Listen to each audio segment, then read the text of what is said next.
Soundmagic are a relatively new brand on the audio scene, with them only registering their trademark a mere 5 years ago. Despite this, they've been making waves throughout the audio industry and have gained considerable popularity. And so, after my Sennheiser CX300-2s met their end, I decided to pick up a pair of earphones from the flagship company. My name is Stephen Potter, and these are the Soundmagic E10s. The first thing that you should know about me is I am not an audiophile. However, I've used a considerable number of different headphones and I'm quite fussy about good audio quality.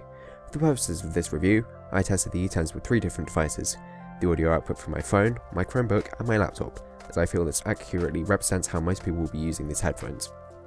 Moving on to the product itself. In the box, you'll find the headphones, a black and red carrying pouch, a set of ear tips, and a small clip. These headphones also have standard T400 comply fittings if you're interested in buying custom ear tips.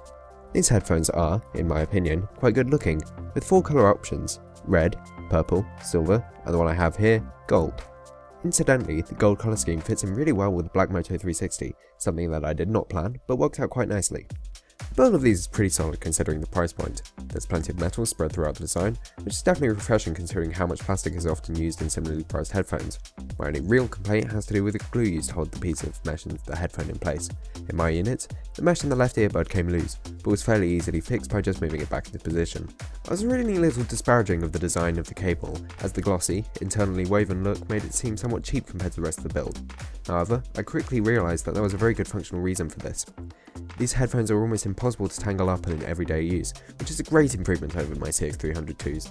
These headphones are a little more comfortable than my previous IEMs, as thanks to the metal body some of the edges are a little sharper, but I got used to this fairly quickly. The main issue I had with the fit was that they fall off my ears quite easily, even with the right ear tips installed for a good seal. It's not too big of a problem, but it can occasionally get a little annoying. Listening to my usual mix of some rock and electronic music, I found that the E10s have a flatter sound signature than most IEMs at this price point. That being said, they can occasionally get a little bass heavy, but it's nothing that can't be solved with a little EQ. I noticed this mainly in songs such as the Arthur and Medic remake of Fly by Prohype. While the bass is presented well, with little distortion, it occasionally drowned out the vocals a little.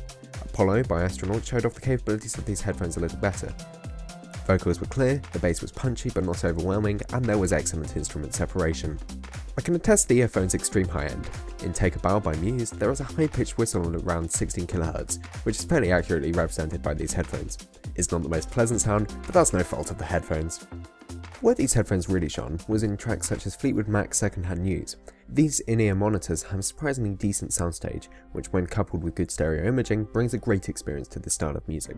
In conclusion, Soundmagic have put together a relatively cheap pair of earphones that have great audio quality and good build quality to match. They've also been able to do all this while providing a decent number of accessories in the box and a few nice features such as the tangle resistant cable. However, they are not entirely without flaws. There's a small issue of the glue being used to hold some parts of the headphone together not being that great, and the ergonomics of it aren't perfect. I'd also like to see some inline music controls, but to be honest they're far from crucial. Thanks a lot for watching. If you'd like to see more of these videos, please click the subscribe button below. If you like this video, please give it a like. If you disliked it, feel free to give it a dislike. And if you've got something more interesting to say, then you can leave that in the comment section below. If you'd like to help support the channel, please follow the links to where to buy this product on screen to give me a small kickback if you order.